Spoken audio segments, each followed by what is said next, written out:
இன்னைக்கு 2024 நடந்த group 1 question பேப்பரோட அந்த அனாலிசிஸ் தான் பார்க்க போகிறோம். ஜிஎஸ் கொஷின்ஸ்லாம் இருக்குல்ல, அது வந்து என்னென்னன்ட்டு டீட்டெயிலாக பார்ப்போம். இதுதான் ஆன்சர்னு இல்லாமல் ஆன்சருக்கான வேறு ஏதாச்சும் டிஃப்ரெண்ட்டான ஒரு இன்ஃபர்மேஷன் இருந்தாலும் நான் சொல்லுவேன்.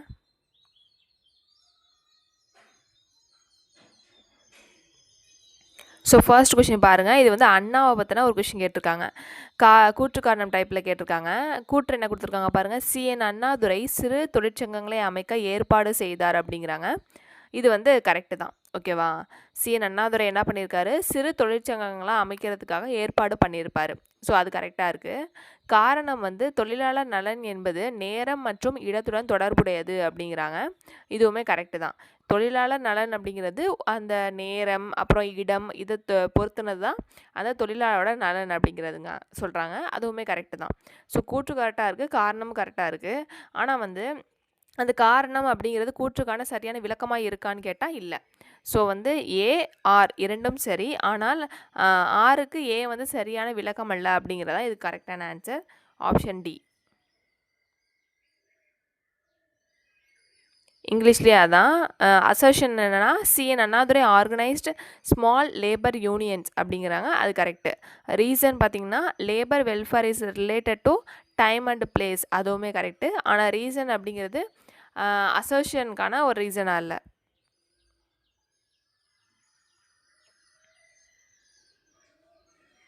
ஓகே, நெக்ஸ்ட்டுமே வந்து ஒரு ஐஎன்எம் ரிலேட்டட் கொஷின் தான். இதில் என்ன கொடுத்துருக்காங்க பாருங்கள். பின்வருவனவற்றுள் சரியான பொருத்தத்தை தேர்ந்தெடு அப்படிங்கிறாங்களா. ஃபஸ்ட்டு மதுரை காந்தி அப்படின்னு சொல்லிட்டு என்எம் சுப்பராமன் அப்படின்னு கொடுக்குறாங்க. நெக்ஸ்ட்டு தட்சிண காந்தின்னு சொல்லிட்டு ராஜாஜின்னு கொடுத்துருக்காங்க. இதில் பார்த்திங்கன்னா மதுரை காந்தியும் தட்சிண காந்தி ரெண்டுமே வந்து என்எம் சுப்பராமனாக தான் நம்ம சொல்லுவோம். ஆனால் என்ன கொடுத்துருக்காங்க, தட்சிண காந்தின்னு ராஜாஜின்னு கொடுத்துருக்காங்க. அதுதான் தப்பாக இருக்குது. ஸோ மதுரை காந்தி என்எம் சுப்பராமன் அது கரெக்டு. ஆனால் தட்சிண காந்தியும் என்எம் சுப்பராமன் தான். மூணாவது வந்து வித்யாலயா ஐயா அப்படின்னு சொல்லிட்டு நம்ம யாரை சொல்கிறோம், காமராஜ். ஸோ அதுவுமே கரெக்டு. வித்யாலயா ஐயா அப்படிங்கிறது காமராஜும் கரெக்டு. 4 என்ன கொடுத்துருக்காங்க, தமிழ்நாடு நூலக இயக்கத்தின் தந்தைன்னு சொல்லிட்டு ராமசாமி அப்படின்னு சொல்லி கொடுத்துருக்காங்களா. ராமசாமி வராது. எஸ்ஆர் ரங்கநாதன் அப்படிங்கிறவர் தான் தமிழ்நாடு நூலக இயக்கத்தின் தந்தை அப்படிங்கிறவர். ஸோ வந்து 4த்தும் தப்பாக இருக்குது, 2ண்டும் தப்பாக இருக்குது, 4த்தும் தப்பாக இருக்குது. 1ம் 3ம் மட்டும் தான் கரெக்டாக இருக்குது. இங்கிலீஷில் வந்து மதுரை காந்தி தட்சிண காந்தி ரெண்டுமே யார், என்எம் சுப்பராமன் தான். அதே மாதிரி வித்யாலயா ஐயா அப்படிங்கிறது காமராஜர். இதே 4th one father of Tamil Nadu library movement அப்படிங்கிறது யார் சொன்ன, எஸ்ஆர் ரங்கநாதன் அப்படிங்கிறவர் தான் தமிழ்நாடு நூலக இயக்கத்தின் தந்தை. Option A. நெக்ஸ்ட் பார்த்தீங்கன்னா இதுவுமே ஒரு ஐஎன்எம் ரிலேட்டட் கொஷின் மாதிரி தான் இருக்குது. ராவ் பகதூர் சர் ஆத்த பன்னீர்செல்வம் டேஷ் தலைவராக இருந்தார். இதற்கு முன்பு ஆளுநர் எர்ஸ்கினின் நிர்வாக குழுவில் பணியாற்றினார் அப்படிங்கிறாங்க. ஸோ ஆத்த பன்னீர்செல்வம் எதோட தலைவராக இருந்திருக்காரு அப்படின்னு கேட்டிருக்காங்க. நீதி கட்சியாம், ஜஸ்டிஸ் பார்ட்டி, ஓகேவா. Rao Bahadur sir A T Panneerselvam was a justice party leader who previously served in the governor Erskine's executive council, ஓகேவா. இதுக்கு வந்து ஆப்ஷன் சி தான் கரெக்டு. அதே மாதிரி இந்த ராவ் பகதூர் அப்படின்னு கொடுத்துருக்காங்க பார்த்தீங்களா. அந்த ராவ் பகதூர் அப்படிங்கிறதுலாம் ஆங்கிலேயர்கள் வந்து இவங்களுக்கு கொடுக்குற பட்டங்கள், ஓகேவா. ஒரு நலன் கருதி ஏதாச்சும் பண்ணியிருந்தாங்கன்னா அதுக்காக கொடுக்குறது தான் இந்த ராவ் பகதூர் அப்படிங்கிற இந்த பட்டமானது. நெக்ஸ்ட் 4th கொஷின் பாருங்கள். 15வது நிதிக்குழுவின் பரிந்துரைப்படி மாநிலங்களுக்கு ஜிஎஸ்டிபியில் 4% நிதி பற்றாக்குறை அனுமதிக்கப்படும். அதில் 0.5% பின்வரும் துறையை சீர்திருத்துவதற்கு இணைக்கப்படும் அப்படிங்கிறாங்க. அந்த 0.5% எதை சீர்திருத்தத்துக்கு இணைக்கப்படும் அப்படின்னா எரிசக்தி துறை, பவர் செக்டார் ரிஃபார்ம் அப்படிங்கிறதுக்கு தான் இந்த 0.5% வந்து யூஸ் பண்ணுவாங்க, ஓகேவா. அதான் கொடுத்துருக்காங்க. இங்கிலீஷில் பாருங்கள். In accordance with the recommendation of the 15th finance commission states will be allowed a fiscal deficit of 4% of GSTP, of which 0.5% will be tied to reform the following sector. In the sector power sector reform, எரிசக்தி துறை அப்படிங்கிறது தான், ஓகேவா. அதே மாதிரி இந்த 15th finance commission இருக்குல்ல, 15வது நிதிக்குழு, அதை பற்றி கொடுத்துருக்காங்கன்னா அதை பற்றி நம்ம மற்ற இன்ஃபர்மேஷன் பார்க்கணும். ஸோ இந்த நிதிக்குழு வந்து எப்போ வந்து அமைச்சிருப்பாங்க அப்படின்னா 2017, இங்கே எழுதியிருக்கேன் பாருங்கள். 2017 வந்து அமைச்சிருப்பாங்க. அமைச்சு எதுலேருந்து இது வரைக்கும் அந்த நிதிக்குழு அப்படிங்கிறது இருந்திருக்குன்னா 2020 2026, ஓகேவா, கரண்ட்டில். அதுதான் வந்து 15வது நிதிக்குழு. ஓகேவா? இதில் வந்து யார் தலைவராக இருந்திருப்பா, இந்த 15வது நிதிக்குழுவோட தலைவராக யார் இருந்திருப்பா அப்படின்னா என்கே சிங். யார்? என்கே சிங். ஓகே, இப்போ யார் வந்து தலைவராக இருக்கா இதுக்கு அப்படின்னு சொல்லிட்டு கமெண்ட்ஸில் போடுங்க. இந்த 15வது நிதிக்குழுக்கு தலைவர் யார்? என்கே சிங். நெக்ஸ்ட்டு 5th கொஷின் என்ன கொடுத்துருக்காங்கன்னா, கீழ்கண்டவற்றுள் ஆலய நுழைவு போராட்டத்தினை பற்றி உண்மையான கூற்றினை கூறு அப்படிங்கிறாங்க. ஓகேவா? எதெல்லாம் கரெக்டு, உண்மையான கூற்றினை கூறுங்கிறாங்க. ஃபர்ஸ்ட் ஒன், நவம்பர் 1, 1817 பிரிட்டிஷ் அரசு மெட்ராஸ் பிரசிடென்சியில் ஒரு சட்டத்தை நிறைவேற்றியது அப்படிங்கிறாங்க. அது வந்து கரெக்டு தான்.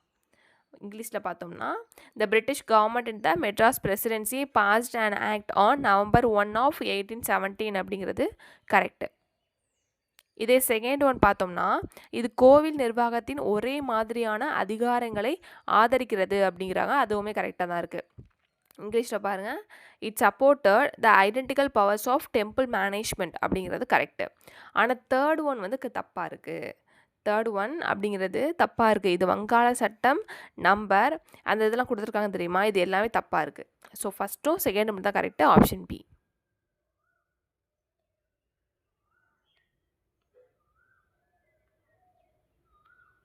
நெக்ஸ்ட் பாருங்க, இது என்னன்னா, வலிமையான எதிரியின் முன் அடிப்பணிதலின் பாசாங்கும் சரணடைதலின் ஒத்திவைப்பு என்ற பழமொழியின்படி ஆங்கிலேயருக்கு எதிரான பாளையக்கார கூட்டமைப்புக்கு வழிகாட்டிய நூல் எது அப்படின்னு கேட்டிருக்காங்க. வலிமையான எதிரியின் முன் அடிப்பணிதலின் பாசாங்கும் சரணடைதலின் ஒத்திவைப்பு என்ற பழமொழியின் ஆங்கிலேயருக்கு எதிரான பாளையக்கார கூட்டமைப்புக்கு வழிகாட்டிய நூல் எதான்? பஞ்சதந்திரம். ஓகேவா? பாளையக்கார கூட்டமைப்புக்கு வழிகாட்டிய நூல் எது அப்படின்னு தனியாக கேட்டினாலும் இந்த ஸ்டேட்மெண்ட் அந்த கொடுத்துருக்காங்க தெரியுமா, வலிமையான அந்த பழமொழி கொடுக்காம வெறும் பாளையக்காரர் கூட்டமைப்புக்கு ஆங்கிலேயருக்கு எதிரான பாளையக்கார கூட்டமைப்புக்கு வழிகாட்டிய நூல் எது அப்படின்னு கேட்டாலும் பஞ்சதந்திரம் தான்.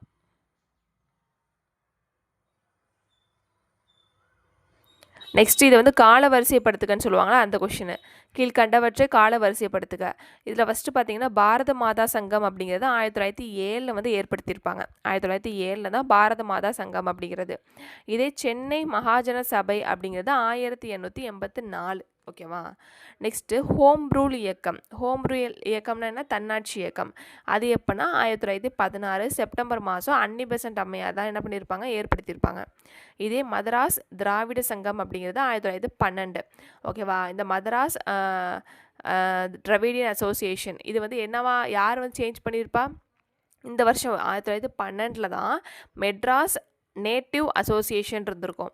அது மெட்ராஸ் திராவிடியன் அசோசியேஷன் எப்போ மாறி இருக்குன்னா 1912 தான் மாறி இருக்கும். இது வந்து ஏற்படுத்துனது யாருன்னு பார்த்தீங்கன்னா நடேசனார். ஓகேவா? இந்த மாதிரி எக்ஸ்ட்ரா இன்ஃபர்மேஷன் நம்ம பார்ப்போம். இதுபடி பார்த்தீங்கன்னா ஃபஸ்ட்டு என்ன வரும்? சென்னை மகாஜன சபை அப்படிங்கிறது ஃபஸ்ட்டு வரும் 1884. நெக்ஸ்ட்டு பாரத மாதா சங்கம் அப்படிங்கிறது 1907 வரும். நெக்ஸ்ட்டு ஹோம் ரூல் இயக்கம் அடுத்தபடி மதராஸ் திராவிட சங்கம் 1912 அடுத்தது வரும். ஹோம் ரூல் இயக்கம் அப்படிங்கிறது லாஸ்ட்டில் வரும். Option B is correct. இங்கிலீஷில் தான் பாரத மாதா சொசைட்டி அப்படிங்கிறது 1907, மெட்ராஸ் மகாஜன சபா அப்படிங்கிறது 1884, ஹோம் ரூல் லீக் அப்படிங்கிறது 1916, மெட்ராஸ் திராவிடியன் அசோசியேஷன் அப்படிங்கிறது 1912. Option B.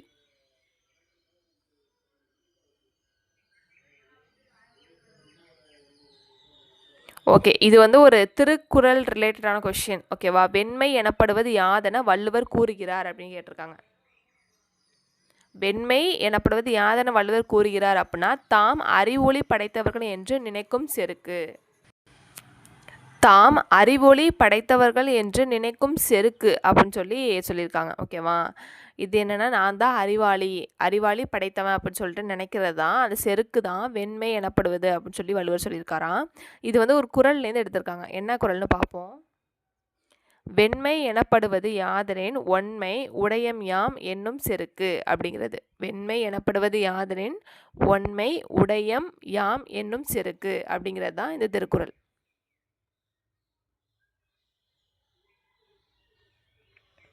நெக்ஸ்ட்டு மன்னரை சேர்ந்தொழுகுதல், குறிப்பறிதல், அவையறிதல் ஆகிய அதிகாரங்களை வள்ளுவர் உணர்த்துவன யாவை? இதுவுமே வந்து வள்ளுவர் அந்த திருக்குறள் ரிலேட்டடான கொஷின் தான். மன்னரை தேர்ந்தெழுகுதல், குறிப்பறிதல், அவையறிதல் ஆகிய அதிகாரங்களை வள்ளுவர் உணர்த்துவன யாவையாம்? அமைச்சரின் நடத்தை பற்றியது இருக்கான், அமைச்சர் மன்னனுக்கு ஆலோசனை வழங்குவது பற்றி இருக்கான், அதே மாதிரி உளவியல் கருத்துக்கள் நிறைந்ததாக இருக்கான். இது 3மே கரெக்டு. 3வது மட்டும் தப்பு. மன்னர் பிற மன்னர்களோடு நடந்து கொள்ள வேண்டிய முறை பற்றியது அப்படின்னு சொல்லியிருக்கா, அது வந்து தப்பாக இருக்குது. 1, 2, 4 இது வந்து கரெக்டாக இருக்குது. Option D. நெக்ஸ்ட் இதை பாருங்க. மக்களே போல்வர் கயவர் அவரென்ன ஒப்பாரி யாங்கண்டதல் அப்படின்னு கொடுத்துருக்காங்களா என்ற குறளின் கயவர் என யாரை குறிப்பிடுகின்றார் அப்படின்னா இவை மூன்றும்னா என்ன? A option, B option, C option 3மே சேர்த்தது. பொறுப்பில்லாதவர்கள், அதே மாதிரி விருப்பம் போல் நடப்பவர்கள், நெறியற்று வாழ்பவர்கள், இவங்க எல்லாரையுமே வள்ளுவர் என்னன்னு சொல்கிறாரு? கயவர் அப்படிங்கிற ஒரு சொல்லால் முடிச்சிட்டாரு.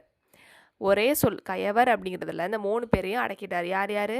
பொறுப்பில்லாதவர்கள், விருப்பம் போல் நடப்பவர்கள், நெறியற்று வாழ்பவர்கள், இவர்கள் எல்லாரையும். இது வந்து எந்த குறள்னு பார்ப்போமா?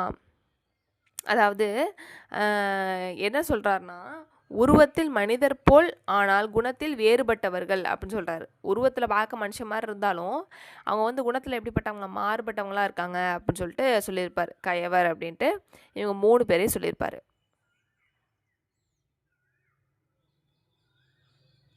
நெக்ஸ்ட்டுமே திருக்குறள். எத்தனை திருக்குறள் ரிலேட்டடான கொஷின் இருக்குன்னு பாருங்கள். துறவிகளுக்கு இகழ்ச்சி வராமல் இருக்க அவர்கள் என்ன ஒழுக்கம் மேற்கொள்ள வேண்டும் என்று வள்ளுவர் கூறுகிறார் அப்படின்னா கல்லாமை. ஓகேவா? துறவிகளுக்கு இகழ்ச்சி வராமல் இருக்கணும்னா என்ன பண்ணணுமா? அவங்க எந்த ஒழுக்கத்தை மேற்கொள்ள வேண்டும் அப்படின்னா கல்லாமை அப்படிங்கிற அந்த ஒரு ஒழுக்கத்தை மேம்படுத்தணும் அப்படின்னு சொல்கிறாங்க. துறவிகளுக்கு இகழ்ச்சி வராமல் இருக்க அவர்கள் என்ன ஒழுக்கம் மேற்கொள்ள வேண்டும்? கல்லாமை.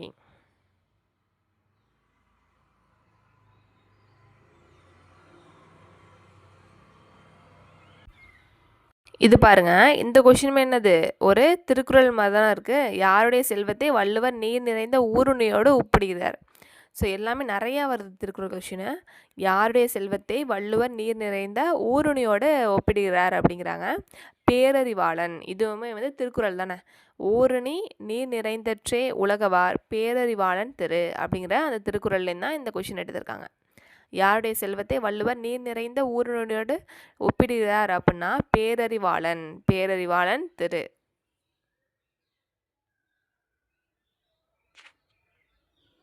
காகித சங்கிலிகள் என்ற புதினத்தின் ஆசிரியர் யாரா? சுஜாதா ரங்கராஜன். சுஜாதா ரங்கராஜன் எழுதின அந்த புதினம் தான் காகித சங்கிலிகள் அப்படிங்கிறது. காகித சங்கிலிகள் சுஜாதா ரங்கராஜன். இதுவுமே வந்து ஆத்தர்ஸ் அண்டு புக்ஸ் வந்து எடுத்துருக்காங்க. ஆசிரியர் பக்கத்தில் ஜெயகாந்தன் கொடுத்துருக்காங்களா. ஜெயகாந்தன் எழுதினது இதழ்கள் என்ன? ஞானரதம். ஜெயகாந்தன் எழுதின இதழ் பேர் ஞானரதம். இதே நான் பார்த்த சாரதி எழுதினது தீபம். கண்ணதாசன் எழுதினது தென்றல் அப்படிங்கிறது. இதை மீரா எழுதினது அன்னம் விடு தூது. ஓகேவா? ஜெயகாந்தன் அப்படின்னா ஞானரதம், நான் பார்த்த சாரதி அப்படின்னா தீபம், கண்ணதாசன் அப்படின்னா தென்றல், மீரா அப்படின்னா அன்னம் விடு தூது. Option D. 15th ஒன் பாருங்கள். கழுமலம் என்ற இடத்தில் போர் நிகழ்வதை கூறுவது எது அப்படின்னு சொல்லி கேட்டிருக்காங்க. கழுமலம் அப்படிங்கிற இடத்துல வந்து ஒரு போர் நிகழ்ச்சி நடந்திருக்கும். அதை பற்றின குறிப்பு வந்து எந்த நூலில் இருக்குது அப்படின்னா அகநானூரில் இடம்பெற்றிருக்கு. அகநானூரில் இந்த கழுமலம் போர் பற்றிய குறிப்புகள் வந்து இருக்குது. இந்த கழுமலம் போர் அப்படிங்கிறது யாருக்கும் நடந்திருக்குன்னு பார்த்தீங்கன்னா இங்கே எழுதியிருக்கேன் பாருங்கள். சோழ மன்னனான கோச்செங்கனான் அப்படிங்கிற ஒரு மன்னருக்கும் சேர மன்னனான கணைக்கால் இரும்பொறை அப்படிங்கிறவருக்கும் நடந்திருக்கும். யாருக்கு? சோழ மன்னரான கோச்செங்கனான் அப்படிங்கிற அவருக்கும் சேர மன்னரான கணைக்கால் இரும்பொறை அப்படிங்கிறவருக்கும் இந்த ஒரு போர் நடந்திருக்கும். இதில் பார்த்திங்கன்னா சோழ மன்னன் கோச்செங்கனான் என்ன பண்ணிடுவார்? ஜெயிச்சிருவார். இதே சேர மன்னனான கணைக்கால் இரும்பொறை என்ன பண்ணிடுவார்? தோற்றுருவார். அப்போ கழுமலம் போரில் வெற்றி பெற்றவர் யார்? சோழ மன்னரான கோச்செங்கனான்னா கழுமலம் போரில் வெற்றி பெற்றுவார். ஸோ இந்த இன்ஃபர்மேஷன் பார்த்துக்கணும்.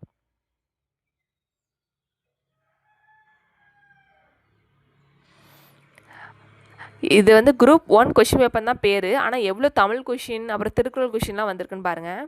ஸோ வந்து குரூப் 1 படிக்கிறவங்களும் இதில் நிறைய கான்சன்ட்ரேஷன் பண்ணி படிக்க வேண்டிய ஏரியாவாக இருக்குது. மலையுளே பிறப்பினும் மலைக்கு அவைதாம் என் செய்யும் என்ற பாடல் வரிகள் இடம்பெற்றுள்ள நூல் எது அப்படின்னு சொல்லி கேட்டிருக்காங்க. மலையுளே பிறப்பினும் மலைக்கு அவைதாம் என் செய்யும். இது எந்த நூலில் இருக்குது அப்படின்னா கலித்தொகையில் இருக்குது. கலித்தொகையில் தான் இந்த பாடல் வரிகள் அப்படிங்கிறது இடம்பெற்றிருக்கு. இந்த பாடல் வரிகள் இருக்குல்ல, மலையிலே பிறப்பினும் மலைக்கு அவைதாம் என் செய்யும், இது எதை குறிக்குது அப்படின்னா, இப்போ சந்தனம் இருக்குல்ல, சந்தன மரம் இருக்குன்னு வச்சுக்கோங்களேன். இப்போ அது மலையில் வளருது அப்படின்னா அந்த மலைக்கு அந்த சந்தனத்தோட மகிமை அப்படிங்கிறது அந்த மலைக்கு போய் சேராது. அந்த சந்தனத்தோட மகிமை அப்படிங்கிறது மலைக்கு போய் சேராது. அதை வந்து யார் பூசிக்கொள்கிறாங்களோ அவங்களுக்கு தானே அது யூஸ் ஆகுது. அதான் சொல்லி கொடுத்துருக்காங்க, மலையுளே பிறப்பினும் மலைக்கு அவைதாம் என் செய்யும் அப்படின்ட்டு. மலையில தான் அந்த சந்தன மரம் இருக்குது அப்படின்னா அந்த மலைக்கு அது யூஸ் ஆகலை, அதாவது அதோட மகிமை இல்லை. ஆனால் அதை வந்து பூசிக்கொள்பவருக்கு அதோட மகிமை இருக்குது. அதான் சொல்கிறாங்க, மலையுளே பிறப்பினும் மலைக்கு அவைதாம் என் செய்யும் அப்படிங்கிறது. இது வந்து எந்த நூலில் இடம்பெற்றிருக்கு அப்படின்னா கலித்தொகையில். நெக்ஸ்ட்டு பார்த்திங்கன்னா ரொம்ப இம்பார்ட்டண்டான ஐஎன்எம் டாபிக் இது. ஆஷ் கொலை வழக்கு அப்படின்னு சொல்லுவாங்களா, அதான் இது. ஆஷ் கொலை வழக்கில் முதல் குற்றவாளி யார் அப்படின்னு சொல்லி கேட்டிருக்காங்க, நீலகண்ட பிரம்மாச்சாரி. ஓகேவா, நீங்கள் யோசிக்கலாம் ஆஷை கொன்னது வந்து வாஞ்சிநாதன் தான், ஆனால் ஏன் வந்து நீலகண்ட பிரம்மாச்சாரியை வந்து இது பண்ணுறாங்க அப்படின்னா, வாஞ்சிநாதன் வந்து இவருடைய பாரத மாதா சங்கம் அப்படிங்கிற ஒரு இதில் தான் பயிற்சி எடுத்துருந்துருப்பார். அந்த அந்த எப்படி துப்பாக்கி சுடுவது இந்த மாதிரி நிறைய பயிற்சிகள் வந்து இவர் கொடுத்துருந்துப்பதனால இவர் தான் முதல் குற்றவாளியாக வந்து அறிவிச்சிருப்பாங்க. ஆஷ் கொலை வழக்கில் முதல் குற்றவாளி யார்? நீலகண்ட பிரம்மாச்சாரியாக இருந்திருப்பார். அதே மாதிரி இந்த ஆஷ் கொலை வழக்கு எப்போ நடந்திருக்கும், எப்போ வந்து வாஞ்சிநாதன் அந்த ஆங்கிலேயரான ராபர்ட் ஆஷை வந்து எப்போ கொண்டிருப்பார் அப்படின்னா 17 ஜூன் 1911. ஓகேவா, இந்த டேட்டு வந்து ரொம்பவே முக்கியம். ஒன்று இயர் கேட்பாங்க, இல்லை ஃபுல் டேட்டுமே கொடுத்து எக்ஸாம்ஸில் கேட்குறாங்க. ஸோ 17 ஜூன் 1911 தான் இந்த ராபர்ட் ஆஷ் என்ன பண்ணியிருப்பார், வாஞ்சிநாதன் சுட்டு கொண்டிருப்பார். ஓகே, அவர் பேர் என்ன, ராபர்ட் ஆஷ் அப்படிங்கிறவர். கொன்னவர் பேர் என்ன, வாஞ்சிநாதன். இவர் வந்து எந்த இதில் பயிற்சி பண்ணியிருந்திருப்பார், பாரத மாதா சங்கம் அப்படிங்கிறதுல பயிற்சி எடுத்துருந்துருப்பார். அதோட தலைவராக யார் இருந்திருப்பானா நீலகண்ட பிரம்மாச்சாரி, இவர் தான் வந்து கொடுத்துருந்துருப்பார். ஸோ அவர் தான் என்ன பண்ணியிருப்பாங்க, முதல் குற்றவாளி அப்படின்னு சொல்லி அறிவிச்சிருப்பாங்க.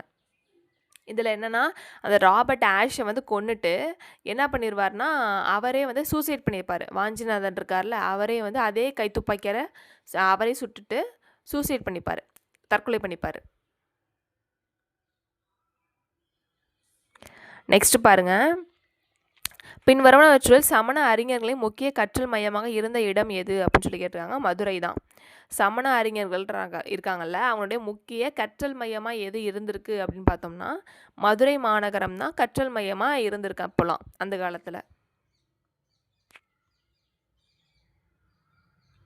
மன்னர்களின் பட்டங்களை பொறுத்துக்கங்கிறாங்க. பாண்டியர் அப்படின்னா செலியன், அது சொல்லுவாங்க தெரியுமா, இது பாண்டியர்களுக்கெல்லாம் இது இந்த பேர் அப்படிலாம் சொல்லுவாங்கல்ல.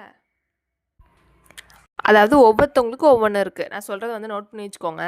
சேர அரசர்கள்னு பார்த்திங்கன்னா, சேர அரசர்களுக்கு கொடுக்கக்கூடிய பட்டங்கள்னு பார்த்திங்கன்னா ஆதவன், வானவன், குட்டுவன், இரும்பொறை, இது எல்லாமே வந்து சேர அரசர்களுக்கான பட்டங்கள்.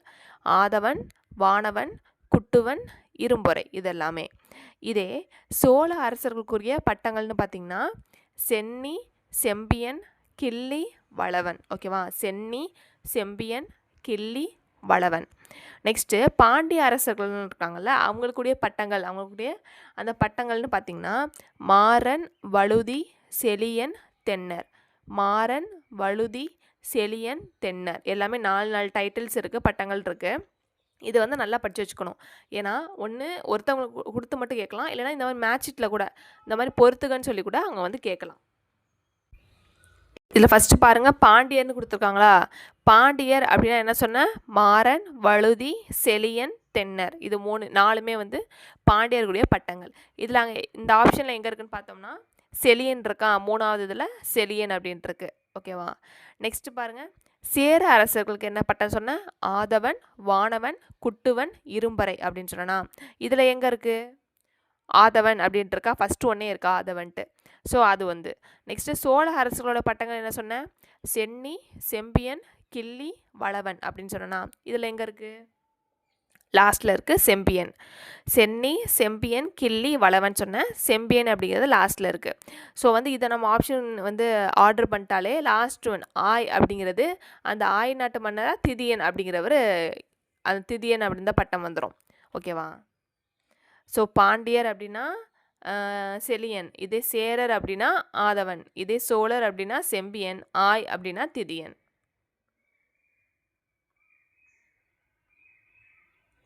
நெக்ஸ்ட்டு 20th கொஷின்ஸ் பாருங்கள்.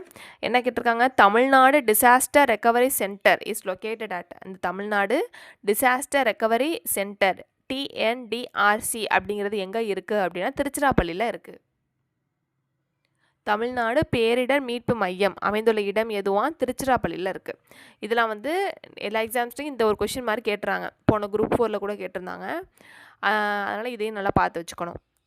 ஓகே, இன்றைக்கி வந்து 20th கொஷின் வரைக்கும் பார்த்துருக்கோம். நாளைக்கு வந்து 21லேருந்து கண்டினியூ பண்ணுறேன். தேங்க்யூ ஃபார் வாட்சிங்.